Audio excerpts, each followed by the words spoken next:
The whole system it's designed to assume somebody goes into psychosis, they go into the hospital for a few days, and then they go home and everything's all well and peachy keen.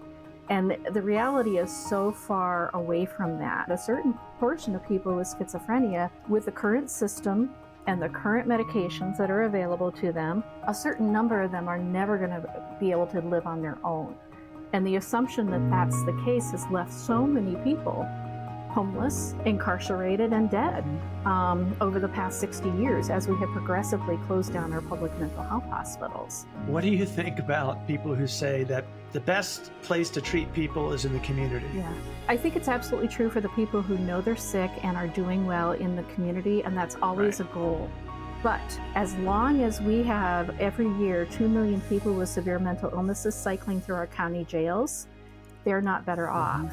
As long as we have 380,000 people who are in our prisons that have SMI across the country, these people are not better off in the community. We're not supporting them enough. And as long as we have around 771,000 people are homeless in our community, and about a third of that population is somebody with SMI. You know, it's not all in an institution and it's not all in the community. It needs to be wherever the person needs to be for the length of time that they need to be there to be well. Hello and welcome back to SMI Spotlight. Today I am super excited to have Leslie Carpenter. Leslie is a nationally renowned leader in mental health advocacy and co-founder of the Iowa Mental Health Advocacy Organization and a big supporter of TAC, of the Treatment Advocacy Center. Welcome, Leslie. I'm really glad you're here. Thank you. I'm pleased to be here and having a chance to talk with you. You know, in terms of your being here, I was wondering if you could tell me what brought you to mental health advocacy for seriously mentally ill people. Sure. My husband and I have two adult children, and one of whom is doing very well, and the other one is not. He lives with a very severe schizoaffective disorder, combined with, and unfortunately, a cannabis use disorder that makes his treatment much more complex and difficult. And over the 17 to 18 years that he's been sick now, we, as you might imagine, have run into many more barriers than help for him. It's been a really challenging thing. And over the years, as I learned more and more, I decided to move into the space of being a mental health advocate here in Iowa, and became a lobbyist at our state legislature. We founded our own organization, and then gradually, eventually ended up also getting hired by the Treatment Advocacy Center to be, on a part-time basis, their legislative advocacy manager. That's a profound statement you just made. You ran into more barriers than help. You really meant that, didn't you? I really did. Yeah. It was difficult at every intersection. And as you might guess, the biggest barrier of all was his own anosognosia. His unwillingness to stay on, I shouldn't say unwillingness. Or inability. Absolutely. Inability to be able to stay adherent to treatment was a huge challenge, combined with how the commitment laws work, how insurance coverage works, and every other aspect of it. Leslie, you mentioned your son had anosognosia. What is anosognosia? Thank you for asking. And of course, I know you know the answer to this already, so I feel silly being the one answering it. But the way that I explain it to audiences all the time is that the brain, because of the brain illness itself, sometimes has changes in the frontal and parietal lobes that makes the person unaware of their own illness and need for treatment. And, you know, it's not unique to mental illnesses. We see it with people that have Alzheimer's. We see it with people who have strokes. As a physical therapist myself, I had several patients over the years who had no idea that their leg or arm was paralyzed, to the extent that they would stand up and fall down again because they just couldn't see, and there was no telling the person that their leg was paralyzed, right? It's the same way for people with severe mental illness. And it's I know it's considered a symptom. I would just call it also an associated condition that they have that waxes and wanes. Yeah. Yes. Yeah, no, absolutely. I mean, it's a neurocognitive condition, not denial, not a coping strategy. And that's really important because it determines how we are going to help the person. Because if we think it's denial and a coping strategy, we're going to confront, we're going to do interventions, and we're going to lose that person. If we understand that it's a neurocognitive condition or symptom or sign, then we're going to handle it very differently with a lot of the supports we've been talking about. Anosognosia is a huge problem, as you and I both know. My brother had that. My son has it. If you don't think you're ill, why in the world would you take a pill or an injection? It makes sense. But it's really difficult. I'm wondering if you'd be willing to share kind of what have been the most discouraging and hopeful moments you've had with your son and his illness, Yeah, his treatment. you bet. So most discouraging first is the difficulty in getting him the level of care that he needs for the long run in a setting where he can stay adherent to treatment with the supports that he needs. In Iowa, there's a huge push always to, if somebody's doing well at one level of care, oh, well, then let's go ahead and lower that level of care. And for our son, Right. every time that's happened, he has unfortunately deteriorated, gone back into psychosis, experienced more brain damage, gone back into a hospital. And his level of functionality afterwards has progressively been lowering and lowering, making it more difficult. Yeah. Wow. The most encouraging things. He did at one point, just 3 to 4 years ago, have a 2-year stay at our state hospital. And he was in one of only 64 of our state beds, but he was able to be there for about a 2-year period. And during that time, he did gain enough insight to understand that the medications were helpful, to have some level of that understanding, even if he didn't fully acknowledge what his illness was. At first, upon moving into a different level of care, he did pretty well. But the cannabis use disorder that so many people will gaslight us about and say, no, cannabis is not addictive. He was away from it, obviously, for 2 years. But if somebody had offered him cannabis anytime upon immediately getting out of there, he would have used it in a heartbeat. He said yes. Yeah. That's where his highest level of anosognosia is. He has no ability to understand how harmful that substance is for him. Right. It's one of the things you said that's been a big part of the research that my colleagues and I did at Columbia University is that anosognosia has pockets of awareness and unawareness. So when he was in the state hospital, even though he didn't understand he had mental illness, he understood that medications were helping him. And that doesn't always happen. So that is a very hopeful period for him. And I hope he gets back to another period like that. Lately, and I'm so grateful for this, we're hearing stories of really high levels of recovery, but so many people don't reach that level of recovery. And I know you have some thoughts about that. How do you feel about that? I do. And kind of where that leaves us. Yeah, it's complicated. It is always amazingly heartening and hopeful to hear their stories and to see how they also struggled for, several years. And then eventually, upon getting on the right medications and having the right supports, they were able to improve to such a high level of function and to be actively involved in helping others, which is amazing. And so, of course, I love meeting those people, and I'm always anxious to meet more because there's always so much more to learn from them. But the other part of me has to acknowledge that it's also really hard. And I know a lot of families in my position who our loved ones have been sick for so long, and they have gone down through that churn of repeated hospitalizations and having too much time in untreated psychosis, where I know that it's probably not very likely that my son's ever going to recover to that same level.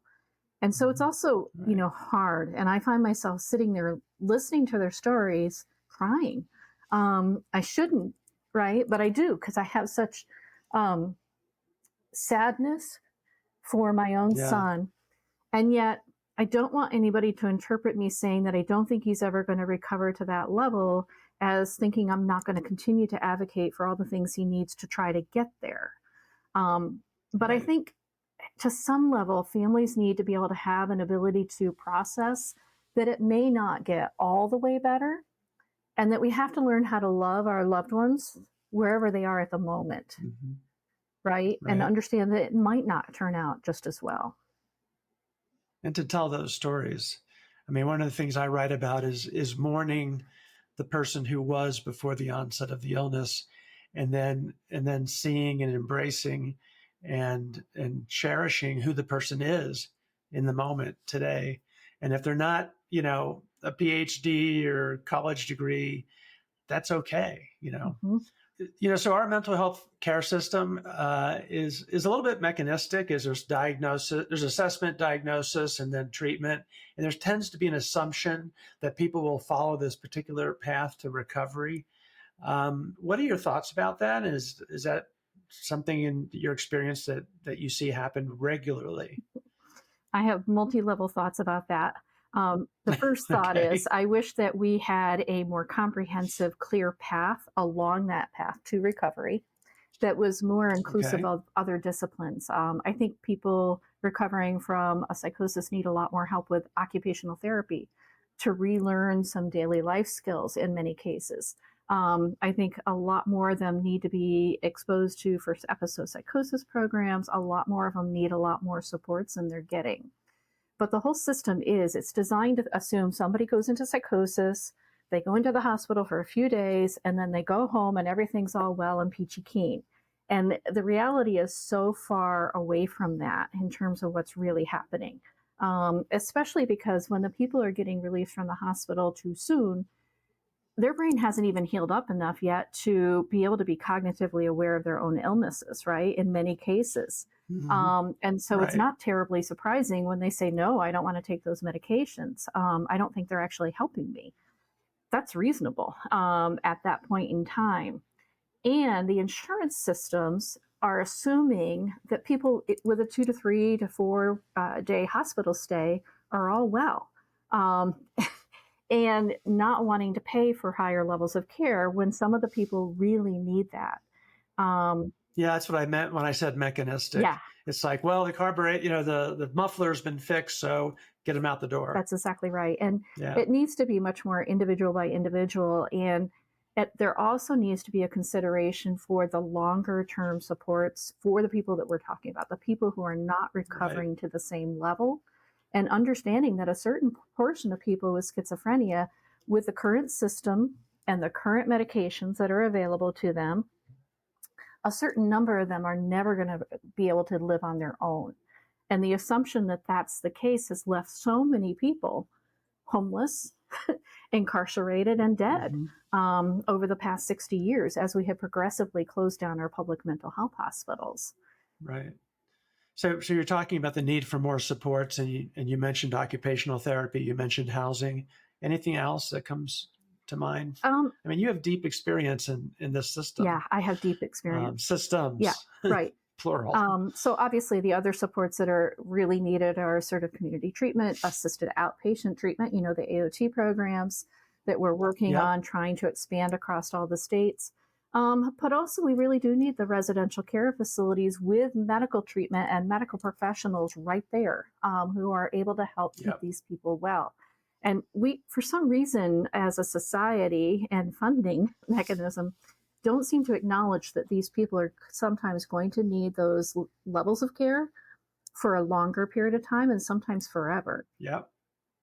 Yeah. I mean, people with SMI are people, and people get sick. And we know there's a lot more problems with people with SMI, with medical conditions, also a lower life expectancy. So that's an interesting and important point, which I often don't think about, to be honest. Having primary care and internists part of the treatment team, right?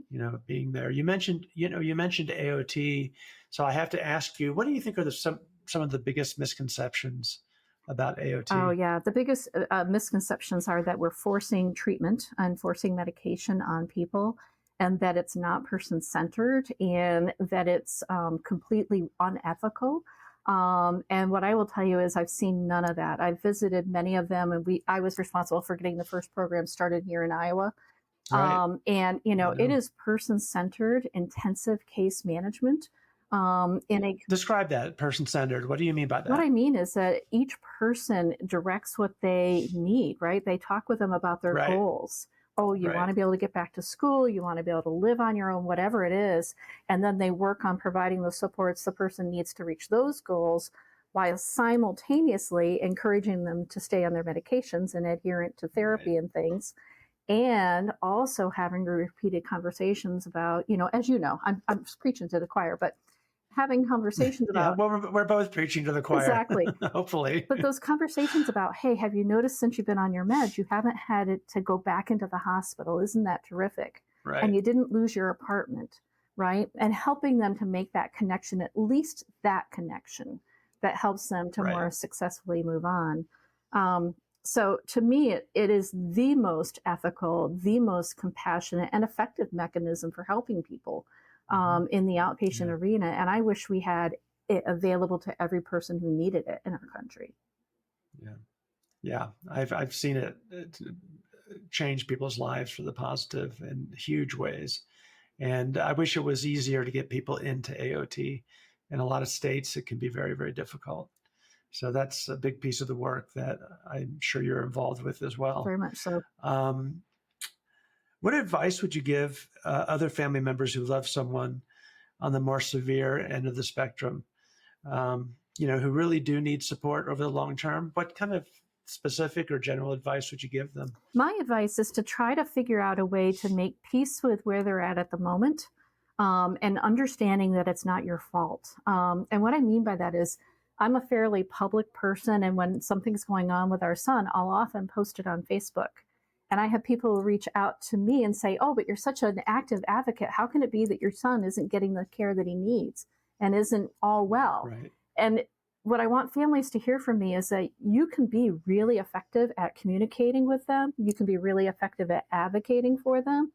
And still, sometimes bad things happen. And sometimes their illness just isn't responding to the treatment that's available to them for whatever reason. And it's not their fault. It doesn't mean don't keep advocating and trying to do more.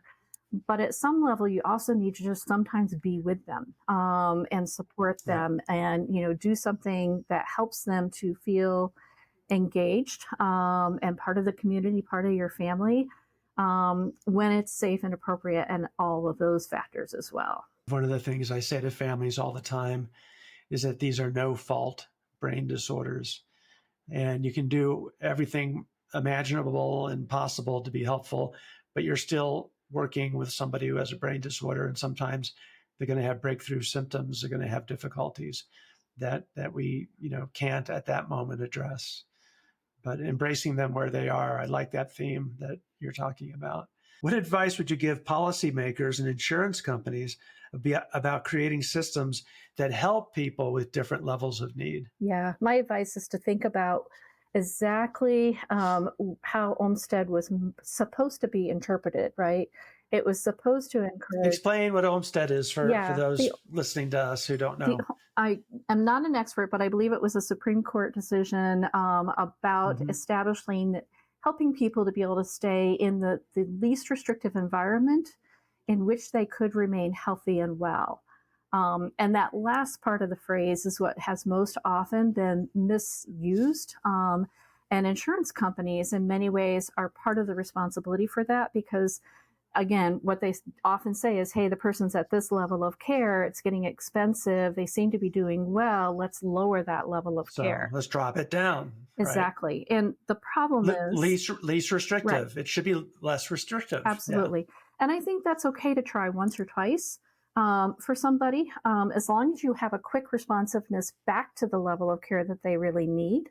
And don't make it be that, they go to this lower level of care, and the only way they can ever get back up to that higher level of care is first they have to deteriorate all the way down to being a danger to themselves or others, go into the hospital, and then go back up. Involuntarily. And then exactly. Go back up. Yeah. Because that is just causing the person to become much more sick and have more needs over the long run. And it's much smarter to figure out the level of care. And be less responsive to treatment over the long run too, by the way. Absolutely.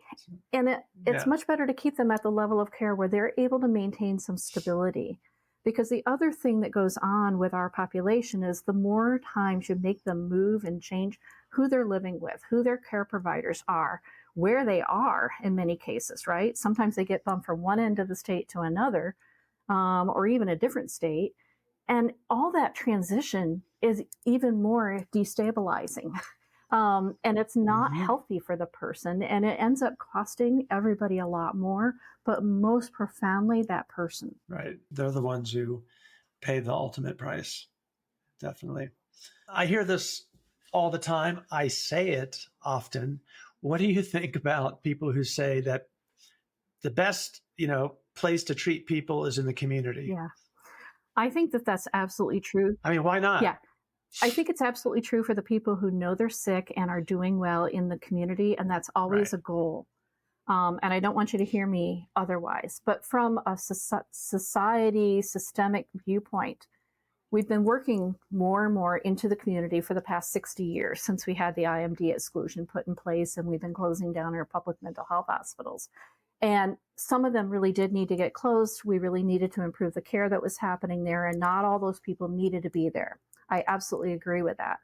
But as long as we have every year 2 million people with severe mental illnesses cycling through our county jails, they're not better off. As long as we have 380,000 people who are in our prisons that have SMI across the country, these people are not better off in the community. We're not supporting them enough. And as long as we have, I think the latest number is around 771,000 people are homeless in our community. And about a third of that population is somebody with SMI, right? Or probably more than that, because it's hard to count people who don't know they're sick. Right. So as long as we have people homeless, incarcerated, and in graves, because we're not providing the level of care that they need, they are not better off in the community. So my push is that we need to stop the whole pendulum thing. It's not all in an institution and it's not all in the community. It needs to be wherever the person needs to be for the length of time that they need to be there to be well. That pendulum was really too severe of a swing. You're making me think that it's worth reminding people that half of all persons with SMI tend to have anosognosia. And when you have anosognosia, community treatment often fails. I'm not going to take my medicine. Well, if you're not going to take your medicine, you can't stay here. And that's where AOT comes in. That's where ACT teams come in. That's where there's lots of supports that can be offered rather than just a placement. Yeah. Just a placement is not sufficient. That's exactly right. When someone has anosognosia. Yeah. Right. And I also want to make one other point, if I could. I'd also like to say that we sometimes, as advocates and in speaking with legislators, we want to have this conversation of either this or that. And my answer is always it's both and. We need more of the community level supports and more of the hospital supports and more of the long-term housing that heals supports. It's the full continuum that we need to make improvements in. Yeah, but we can't afford it. I'm a legislator right now, but we can't afford it. What I would push Leslie, back I would really appreciate your situation and your son's situation, but we don't have it in the state budget. Yeah. Then I would push back with data like from the Schizophrenia and Psychosis Action Alliance report that they published in 21 or 22 that looked at 1 year of not treating people with schizophrenia. And I think it was like $282 billion that we were spending and getting really bad outcomes while doing that. We can spend a lot less money if we do the right things in the right place at the beginning instead and fund those things. Stories are really valuable, but data is also valuable when advocating. Yeah. It really is. What advice would you give to a clinician who's treating somebody in first episode? Yeah. The message of hope. I will tell you that was a message that was really missing for our son. I remember the psychiatrist calling us in after they met with him and telling us, your son will never be happy again. Your son's not going to end up getting married. He's not going to have children. He's not going to finish college. This is his circumstance. And they said the same kind of things to him. And that was such a disservice to him and to us. And so my plea would be, sit them down and treat them like you would if you're diagnosing them with, stage 2 cancer of some organ or a broken bone or a heart condition. Talk to them like they're a real person, a whole person, and talk with them about, okay, so talk to me about your life goals. What is it that you want to work on? Okay, I want to let you know that if you stay adherent to treatment and really work with us on figuring out the right medications to help you, you can still do these things. You still have the potential to have whatever your life dreams were in the first place, right? Yep. It's such a missing message still, even nowadays, that too many patients and families are not given from providers. Well, I was told the same thing about my brother when he was diagnosed, and I'll never forget being at the discharge meeting, sitting around this round table, and they were saying to Henry, "You're very, very likely never going to work again or go back to school, and this is a deteriorating illness." Let me say, as a scientist, the research is clear. This is not in and of itself a deteriorating illness. If we don't treat it properly, it can be, yes, but it is not a deteriorating illness. And people with SMI can find love and work, meaningful relationships, marriage. There's meaningful, activity, whether it's paid work or not, and there's love that we all want, and so do people with SMI. Right. So please, to physicians and other mental health care professionals, think about the person. I'm just going to echo what you said, Leslie, in front of you as if they were a loved one, and they're a person. They're not an illness. They're not a diagnostic label you just gave them. And with respect to that diagnostic label, get familiar with the research. People can have these things in their life. Yeah. Anything that we haven't talked about that you'd like to talk about? I think it needs to be said that I want to go back to that idea of a more planned out and more robust multidisciplinary care plan for somebody.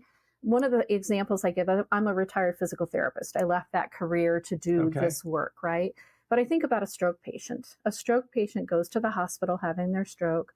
They're there. They start with the therapies that they need. If they're not doing well enough to go home, they tend to go to a rehab hospital where they get physical therapy, speech therapy, OT, to become physically independent in doing all the things they need to do to take care of themselves when they get home. And then sometimes they'll continue on with those outpatient therapies once they're back home.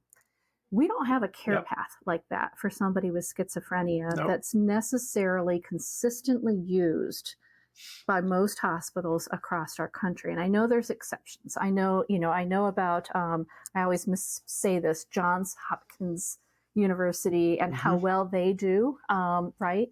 There are exceptions where places are doing it really well. And certainly we're getting more of the first episode programs that are supporting both the person and their family to provide the education and supports they need to understand what's happened, right? And how to help the person. Right. But that is not routine. And that's a missing piece of our continuum that I really wish we could change. Right. And the thing that you're saying that I want to emphasize is that this is a marathon, not a sprint. You don't just, like with the stroke patient, you don't just treat them acutely following the stroke, stabilize them, and send them home. There's 6 months of rehab minimum. There's aftercare. There's speech therapy. There's occupational therapy. There's physical therapy, and it goes on, And in the case of SMI, it needs to go on for the lifetime of the person. Correct. I think. Yeah, I do too. And they may not need all those things as intensely and at the same rate over the course of time, but it should be thought of the same way. And that really is a helpful thing in terms of thinking about what do we need to do in terms of changing the system and the attitudes and the payments to try to help the people. Because too often those other levels of support, like residential care facilities, it really does become about a bed and a pill and the things that they will participate in if they are willing to or able to, right? And that's a part. The other part that we touched on that I'd love to delve into a little bit more is how the physical health of a person is not treated as well. And I want to admit that it is complicated. And I'll share an example. Our son, for about the past year, has had a very low hemoglobin level. And so his outpatient provider at that time really tried to get him into a GI specialist, get appropriate workup to figure out what's causing that, right? And he kept canceling appointments, refusing appointments because God's telling him he doesn't need anything. His blood will get all taken care of by God, right? Right. So then he moved into the state hospital where that happened because he deteriorated to such a rate that he needed to be placed back there. And our hope was that... Let's be clear. I have to interrupt. Let's be clear. What you're talking about is a delusion, not somebody's faith. That's right. I mean, a lot of people have faith in prayer. A lot of people have faith in God. But this is clear-cut pathology, delusion, a religious delusion that we're talking about. So continue, Yeah. please. I just wanted to Yeah. make that clear. You bet. And that's a very good point. It is very delusional. And what I'm trying to say with that part, that example, is that the person's illness can make it difficult for them to be able to understand that they need to cooperate with the medical treatment that they need. And that's a very real barrier that's there, both for the medical community and the family that's trying to help their loved one, right? The other part that happens too, though, at the same time, is sometimes patients with schizophrenia or some illness report their physical symptoms of something going on, like chest pain or some other thing, and they have those symptoms completely dismissed, especially once they discover in the medical record that they have schizophrenia or that they're on some type of a psychotropic medication. And that, as we know, leads to premature death, because sometimes they are very much having a heart attack, or they're having some other concerning condition that does need medical treatment, whether it be high blood pressure or having, the onset of diabetes or whatever it might be. So it's twofold. It's both having their symptoms dismissed because they happen to have schizophrenia, but also the complexity of the illness making it hard for that person to agree to treatment, especially when they're not in a hospital. To understand they need treatment, much less agree to treatment. Exactly. Right. It's really complicated. Yeah, and this is a bizarre caveat, but I've been involved in research on pain and sensitivity and schizophrenia. And it turns out that there's a higher pain threshold in people with schizophrenia, in many people, than in the average person. So if your loved one falls, has an injury of any kind, and they say, I don't need help, I don't need to go to the doctor, work hard to get them to the doctor, because they may not be feeling the same kind of pain that an average person would. I completely agree. I know it's a bizarre little caveat, but not bizarre. I completely know it. My son's broken his right hand 3 times from hitting a wall. Wow. And so, it is a real thing, that they don't feel the same level of pain, and yet that bone is still very much broken and needs to have treatment. Right. What gives you the most hope, do you think, in terms of where we are today? What gives me the most hope? One of the things we're doing at the Treatment Advocacy Center is a course for people that are brand new to advocacy, that call us up on the phone and they say, we want to get involved in advocating and make things better, but we don't know where to start. Yep. So we are teaching something called the Advocacy Bootcamp, where we cover a series of different subjects. It might be the IMD exclusion, or AOT in mental health courts, or state hospital bed numbers, right? Whatever it might be, we have a group of subjects that we know most people need to understand better to be effective as advocates. And so we've taken a group of 25 twice through this. So one group in last fall, another group in the spring. So now there's about maybe 40 to 50 people out there that are now getting a lot more involved in advocating at the state level in their own states. They're reaching out to us and saying, hey, what would you recommend for bill language on this to change this problem? That gives me the most hope, is that we have a lot more people both being interested in doing advocacy, but also being willing to put the time in to be educated about it, and then to follow through and get active. And so you see the development of groups like Mad Moms in Arizona and Colorado and the Midwest. You see Team Daniel, you see all these different groups of people that are working towards the same goal. And that thrills me with lots of hope. Wow, me too. What about the complexities? Let's talk together about the complexities of, because I get this all the time. My son smokes so much weed. What do I do? And he's psychotic, and he's hearing voices and delusional. What are your thoughts about that? Oh, so many thoughts.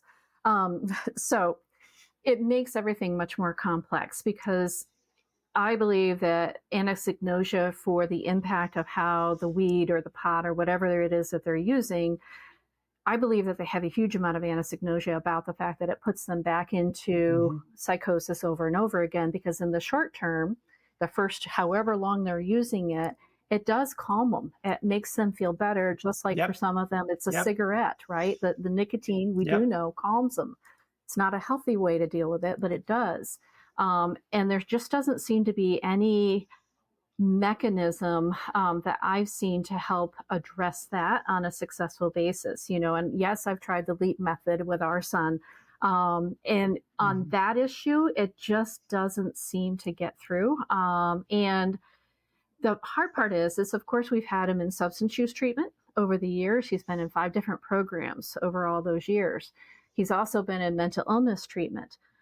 But even though they've been at dual diagnosis residential care facilities or whatever they are, they're not truly dual diagnosis, right? They're not truly integrating a whole person approach for the person as much as they really need. And I know there's a few places across the country, if you can afford enough, to send your people to them. But it really needs to be much more widespread. What do you think do you have a sense of what best practices are? Well, I know that what they are moving to in terms of the outpatient space is doing, the certified community behavioral health centers where they are required to provide substance use treatment, mental health treatment, and medical treatment all at the same location. And that's really encouraging. And I'm hoping that will translate into more of the other parts of the system taking that approach as well, to be treating the whole person, instead of saying, no, we can't treat you for the substance use disorder until your mental illness is under control, and vice versa, which is what happens logistically. Right. It's compartmentalized and then nothing happens. Yeah. And I'm just wondering your thoughts. Have you seen that as well with some of the clients that you're trying to help or families that you're trying to help? 60, 70%, maybe 60% of the clients that I work with and the families that I work with, this is an issue. This comes up a lot. And I'll tell you, a lot of the work I end up doing is social work. I end up doing internet research and trying to find a program like what you described that treats the whole person, that treats the problems equally, not the sequential stop smoking and then we can treat the psychosis, or stop the psychosis, get that better, and then we can treat, but it really approaches both simultaneously. So I end up doing a lot of research. And I would just advise people to do it. Get on the internet with AI. It's a little bit scary. It does make some mistakes, but it's really powerful. And you can ask it the question, just like Leslie and I are talking about it. What programs are in my area that treat substance use disorders and psychosis equally, treat the whole person at the same time? I mean, you could even word it that way, and you'll get some interesting results. I use it a lot with families. I've been using it a lot lately too. And what I will say is that it's interesting in that a lot of the times it's pretty accurate. And if it's not, and you write back and say, hey, I tried hitting that website, or I tried to follow up on this research and I can't find it. Can you try again? They'll say, it learns. And then it does a better job of finding the information you need. So yes, I agree. Use it. It's so much faster. Yeah. It's a very powerful tool for vetting and finding resources. Leslie, this has really been a pleasure and kind of exciting talking to you. And I have a lot of hope. The last thing that you talked about, the boot camp, sounds really interesting. And I should be aware of it. I wasn't aware of it. So thank you for making me aware of that. You bet. Thank you. So thank you very much for joining us and being a part of this. Thank you. I want to say thank you to you for this conversation, but also for your lifetime of work. Hugely helpful for so many families like ours. It's from my heart.